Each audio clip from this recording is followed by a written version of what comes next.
भीड़ भाड़ से अलग होकर जब भी कोई इंसान अपने साथ अकेले में समय बिताता है तभी उसके दिमाग में नौ प्रकार की चिंताएं जन्म लेने लगती है। मनुष्य की प्रवृत्ति ही ऐसी है कि वो ज़्यादातर समय नकारात्मक ही सोचता है। अपने लक्ष्य को कैसे प्राप्त किया जाए ये सोचने की जगह वो ये सोचता है कि अगर लक्ष्य पूरा नहीं हुआ तो मैं क्या करूँगा। और इस प्रकार की नकारात्मकता विचारधारा के कारण ही जीवन प्रांत दर दर कर जीता रहता है। अगर पूरी बुद्धिमानी और सजगता के साथ इस डर को समझा जाए तो यही डर इंसान के पतन का कारण बनता है। ऐसा मनुष्य जो खुद पर संदेह करता है, खुद पर संदेह करता है, भला वो कैसे सफल हो सकता है।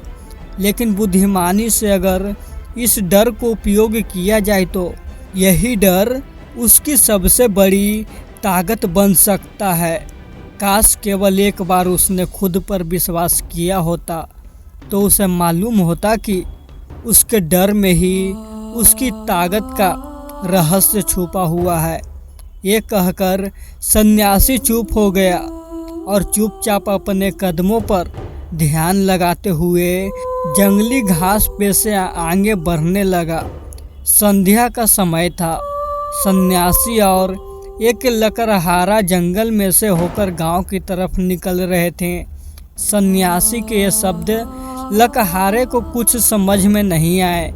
वो सोच रहा था कि डर में ताकत कैसे हो सकती है।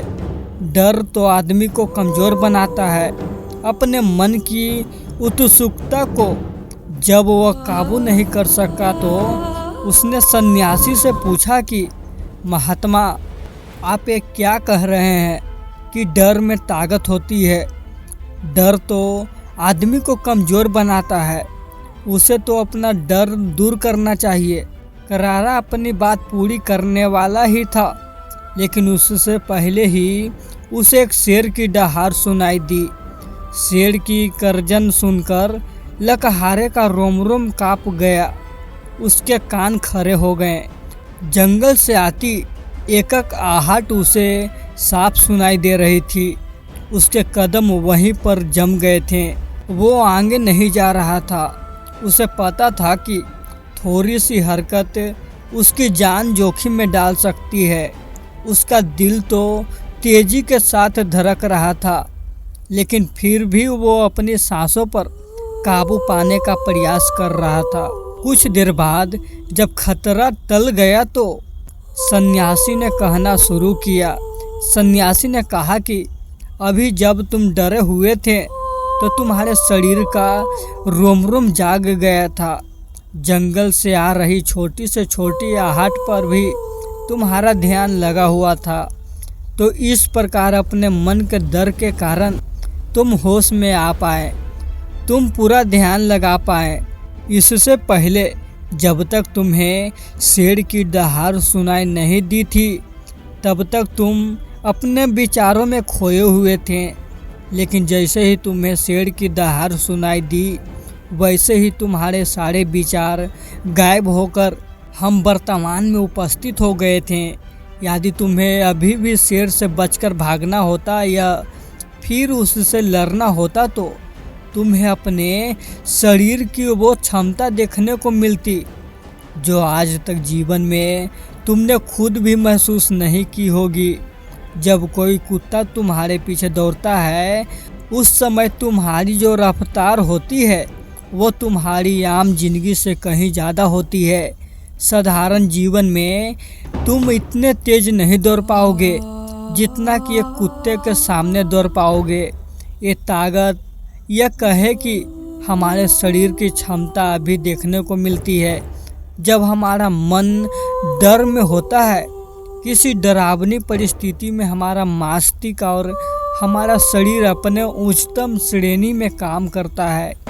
जो काम तुम आम जिंदगी में नहीं कर पाते वो तुम्हें डर डर कर कराया जा सकता है। जहाँ पर भी तुम्हें डर का एहसास होता है वहीं पर तुम्हारी इंद्रियां पूर्ण रूप से सक्रिय हो जाती है। तुम्हारे कानों की सुनने की क्षमता तेज हो जाती है, दृष्टि एक टकटक हो जाती है, पूरी शरीर में पूरी सजग हो जाती है, सक्रियता बढ़ जाती है। और जैसे जैसे वो डर खत्म होता है वैसे वैसे तुम सुप्त अवस्था में चले जाते हो, तुम सो जाते हो और तुम्हारी इंद्रियां फिर से आराम की स्थिति में चली जाती है।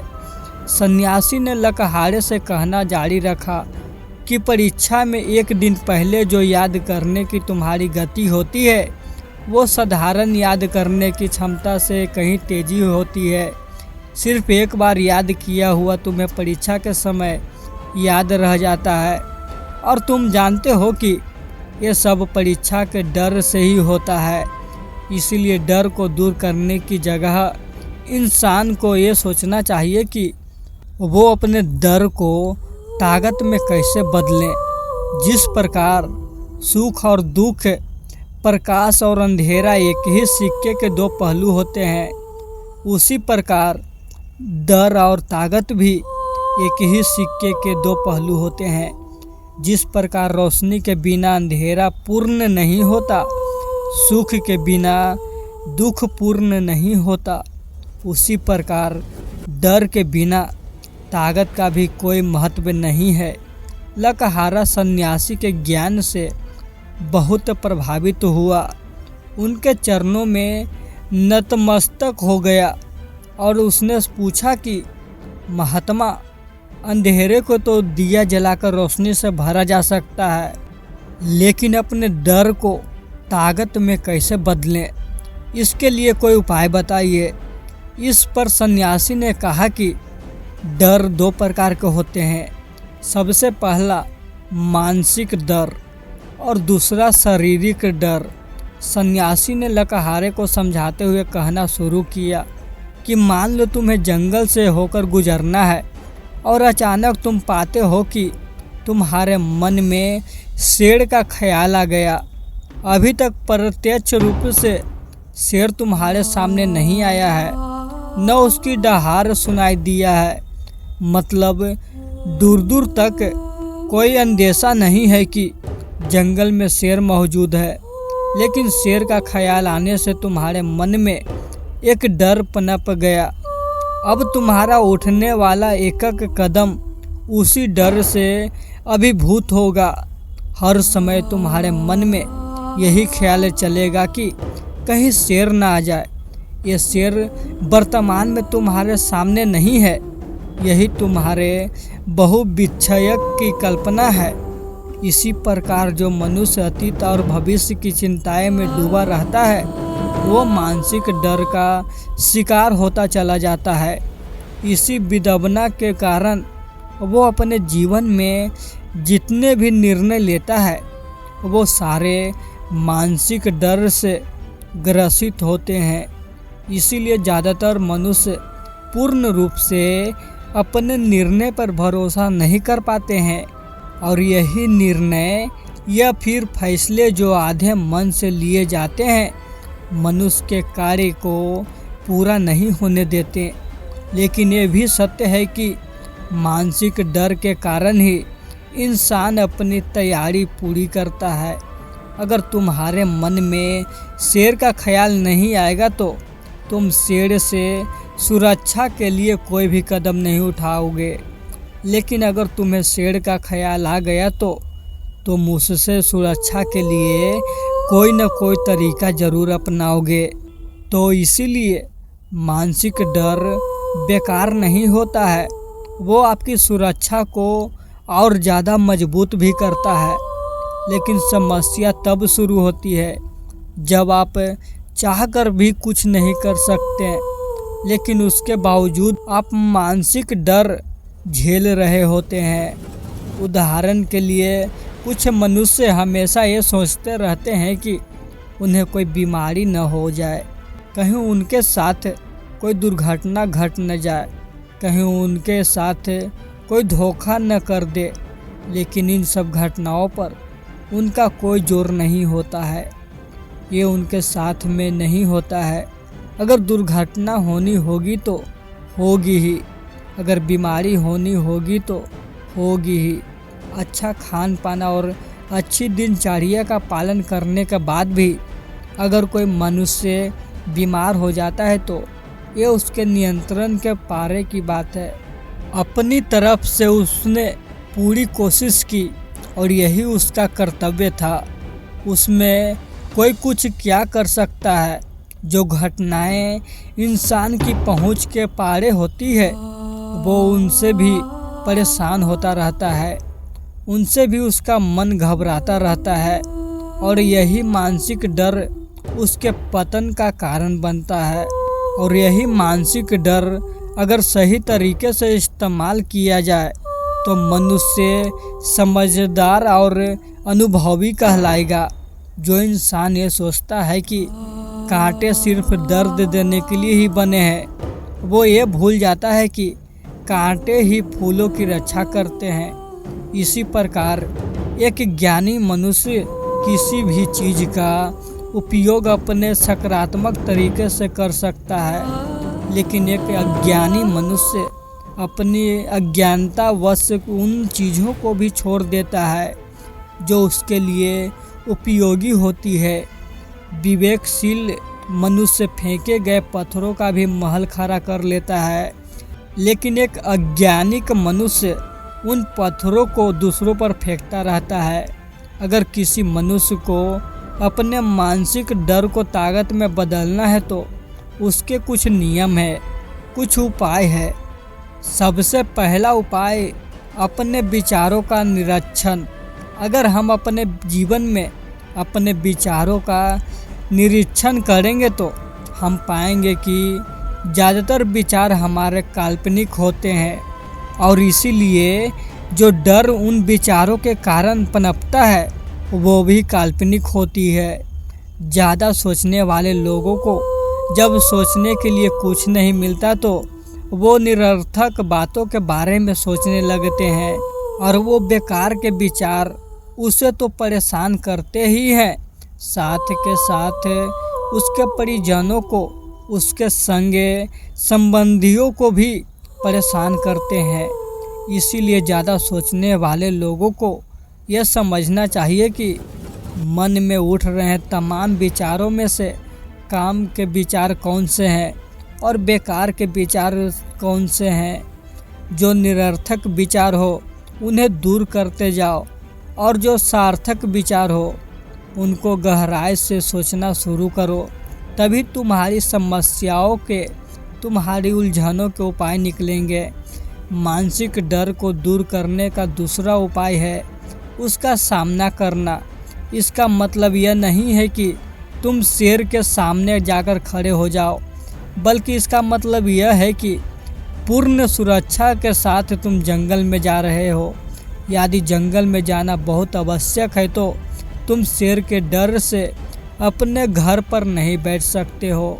इसी प्रकार मनुष्य के जीवन में बहुत सारे डर होते हैं, जैसे कि परीक्षा का डर, लक्ष्य न पाने का डर, झूठ बोलने का डर, सच के पता लग जाने का डर, अपनों को खो देने का डर, दुर्घटना हो जाने का डर।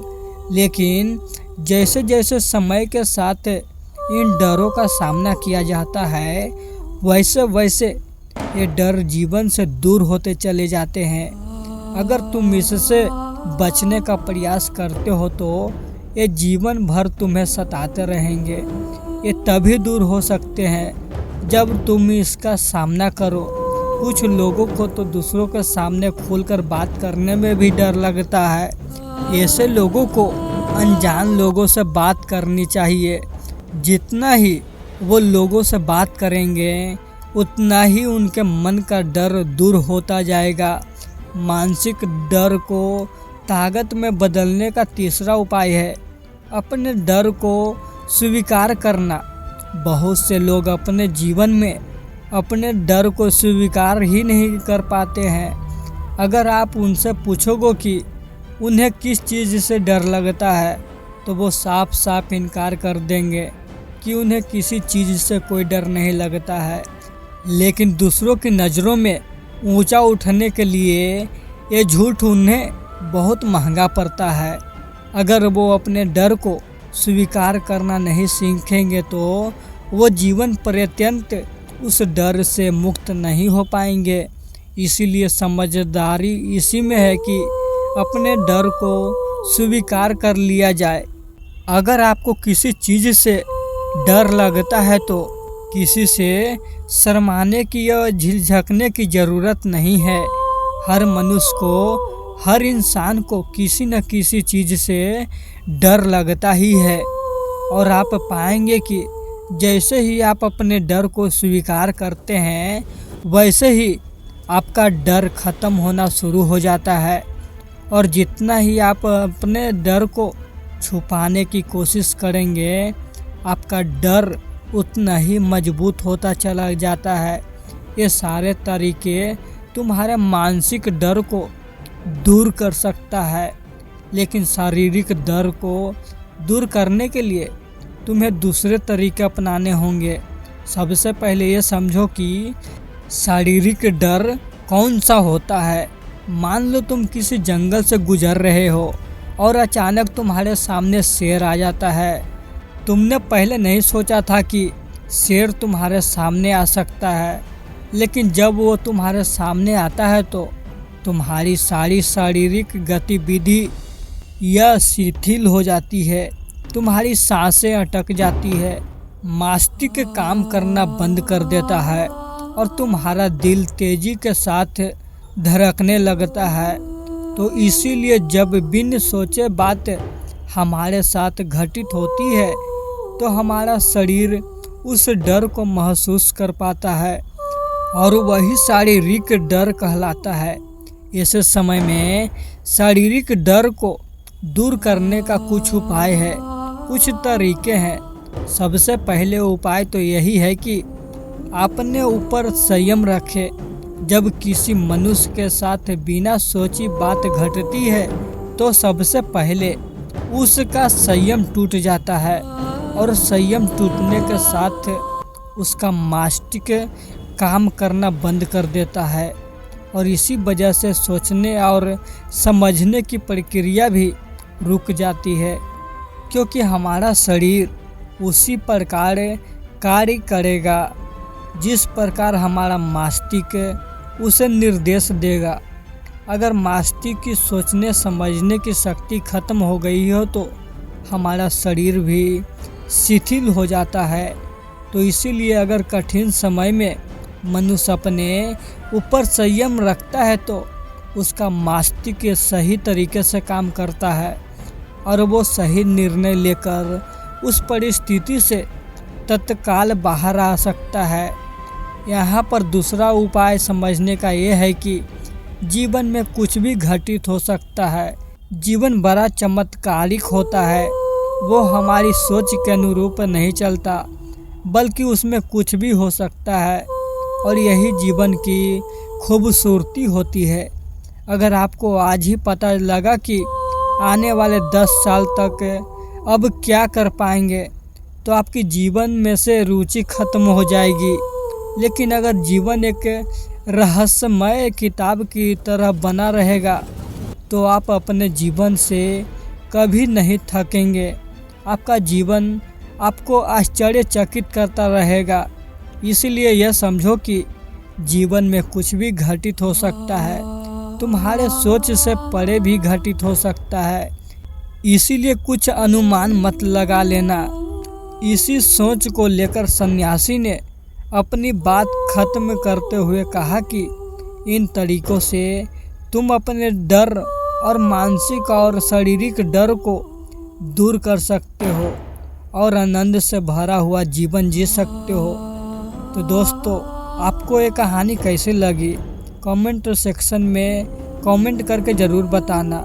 अगर ऐसे ही मोटिवेशनल स्टोरी सुनना चाहते हैं तो इस चैनल को ज़रूर सब्सक्राइब कीजिए। धन्यवाद।